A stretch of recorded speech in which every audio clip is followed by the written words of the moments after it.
Hello, this is Brian Purdy with the Florida Aviation Network. Today, once again, at AirEventure 2022, today at the AirEV tent to take a look at the Air One. With us today is the co-founder and chief technical officer of AirEV, Chen Rosen, and he's going to give us a rundown of all the system and what it can do and how fun it is. Good morning, Ken. How are you doing? Hi, good morning. I'm great. How's everything been going so far here at AirEventure for you? Oh, it's going great. We get a lot of great responses, very, very positive. A lot of people like it. We're getting a lot of orders, a lot more than we thought we would actually. Yeah. Well, that's not bad unless you're going to have a problem delivering as far as, okay, they've got a backlog. No, I think everything that we're doing is being designed. Every part that we design this aircraft is being designed for larger quantities. We're looking at that from the start. So I think that we'll be okay. So, do you think that will lower the price or just increase the profit by keeping the price the same?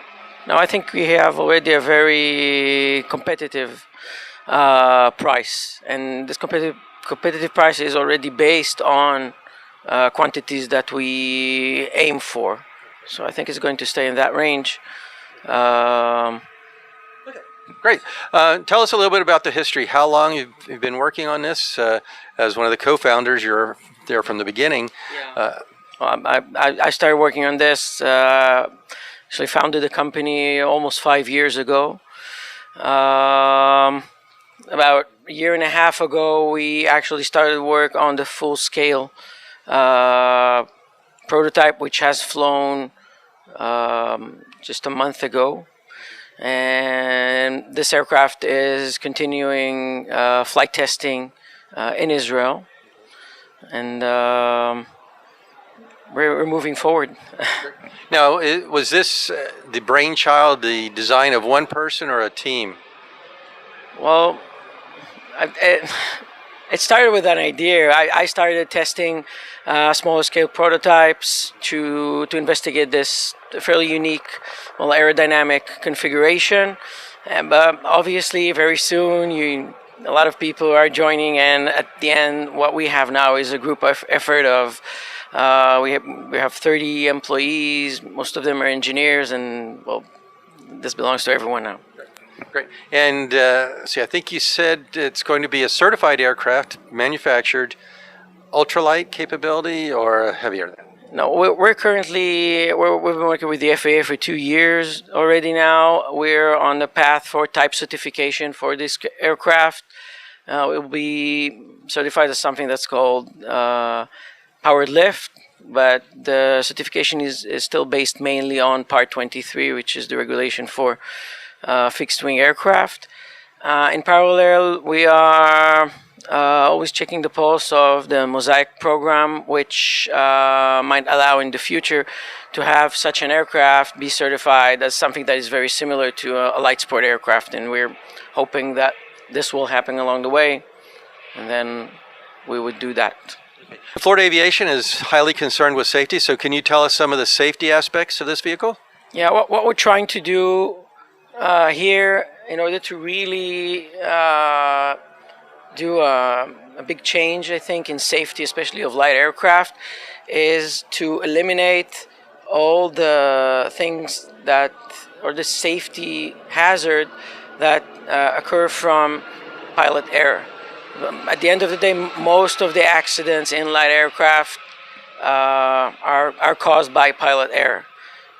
In conventional aircraft, you can stall them, you can spin them. There are other things that are very difficult. You need a very skilled person inside.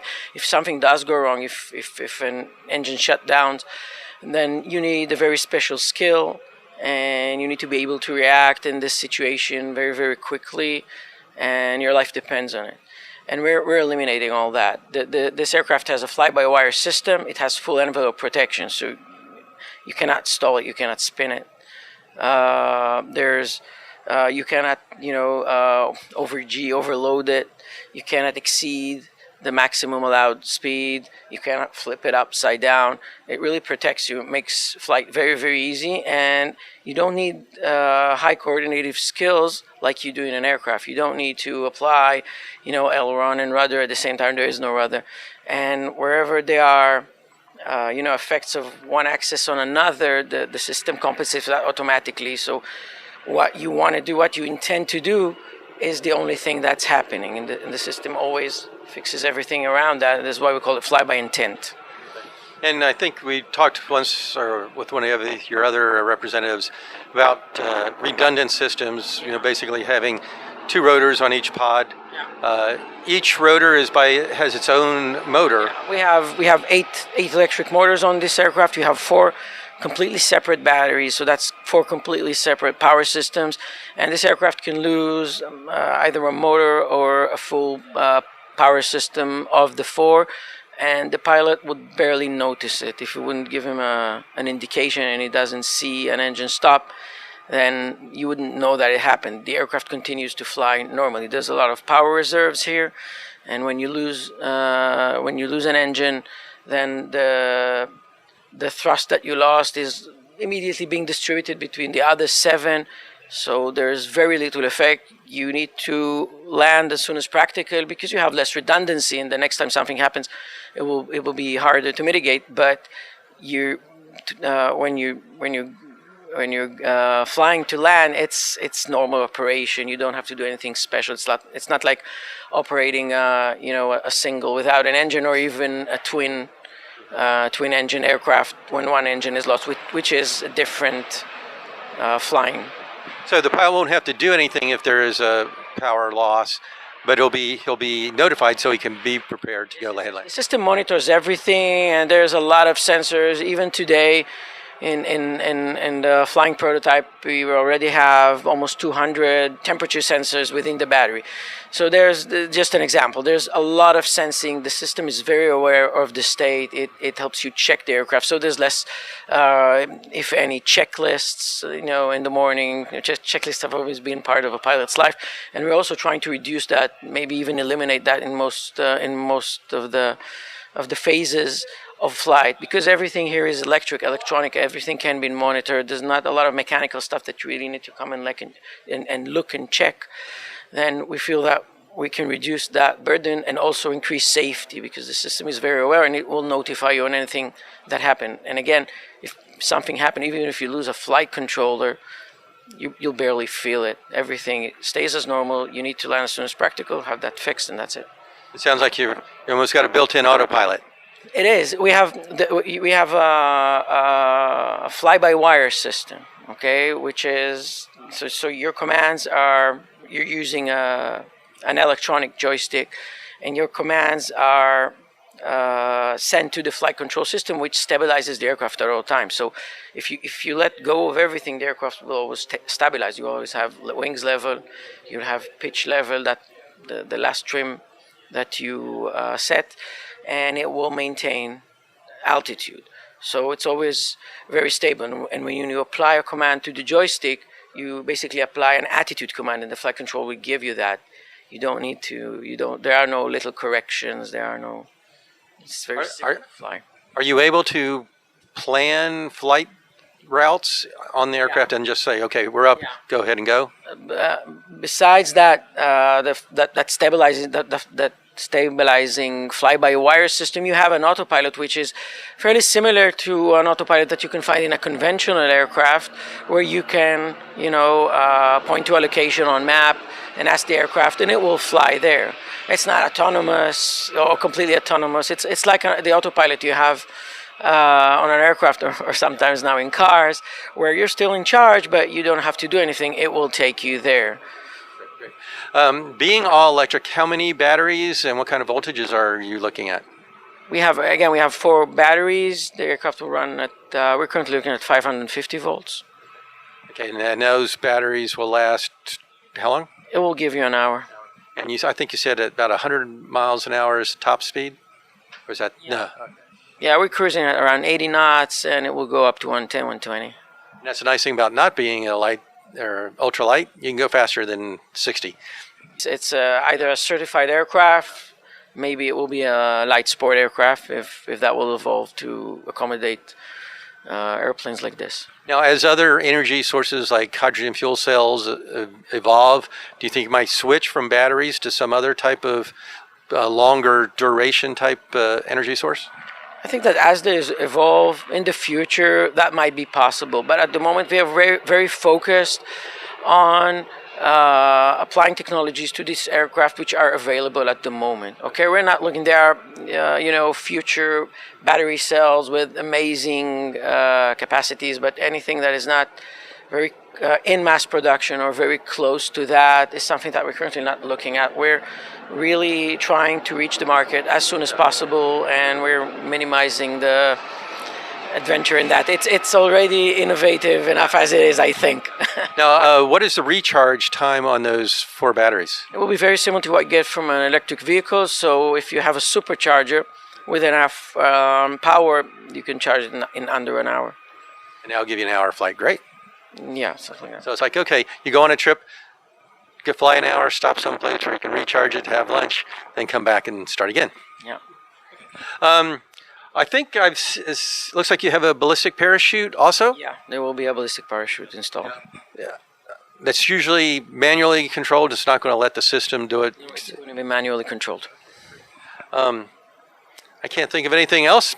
Okay. Chen, anything you'd like to share with our viewers about the progress, when they should expect to see some, and I guess also tell them about your website to pre-order and all. Yeah, our website is AirEV.aero, and we're taking pre-orders. Again, we got a lot here at Oshkosh.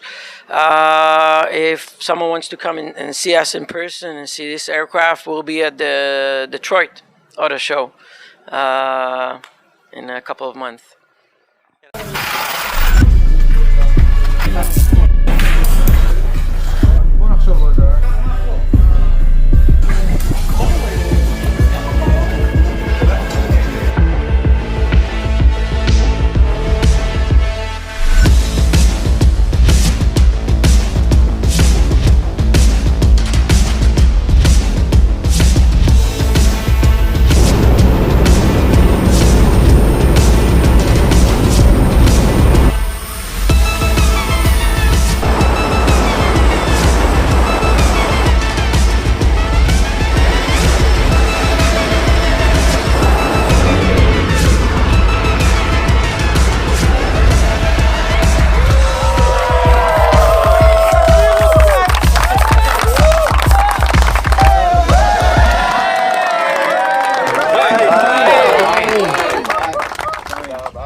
Hello, this is Brian Purdy with the Florida Aviation Network.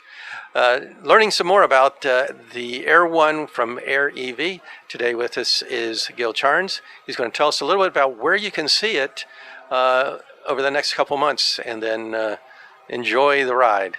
Good morning, Gil. How are you doing? Good morning, Brian. Doing well. So over the next coming months, we have quite a tight schedule for the Air One. We're going to be at a few events throughout the year. The next one coming up is the Detroit Auto Show. When we're not at events throughout the year, the Air One's home base is at Aero Auto. It's in Stuart, Florida. We have a showroom there and a strategic partnership with Aero Auto. Basically, Aero Auto is a distributor and dealership of eVTOL aircraft, as well as a maintenance provider, and they will, down the line, also provide flight training. So that's our partnership with them. Okay, that's great. So as I asked Chen about how to get that powered lift rating, they might be the sole source for a little while. Yeah, well, they'll definitely be providing the training. We'll be training them, and they'll be able to train our customers. Okay, great. Anything else you'd like to discuss about the Air One? How fun it's going to be? Sure. The Air, it's a fun aircraft. You know, you just hop in there. Basically, take off. It's very simple to maintain, very simple to operate. It's very intuitive. And obviously the view, you know, flying, you know, in the Florida area or anywhere really is just something. And I think we talked a little bit that you might be at Sun and Fun next year. Yes, definitely. We're definitely planning to be at Sun and Fun next year, as well as obviously come back to Oshkosh. It's definitely the place for us to be. Yeah, it's going to be a nice, easy ride to bring it up from Stuart. Yeah, it's just a hop over. Yep. Okay, great. Well, thank you very much, Gil, for spending some time with us. And I'm looking forward to seeing many of these in the air and Maybe even get somebody to let me fly one. Once again, this is Brian Purdy with Florida Aviation Network, live and in the clear, direct from AirVenture 2022 and the AirEV tent at booth 92. Come and see us.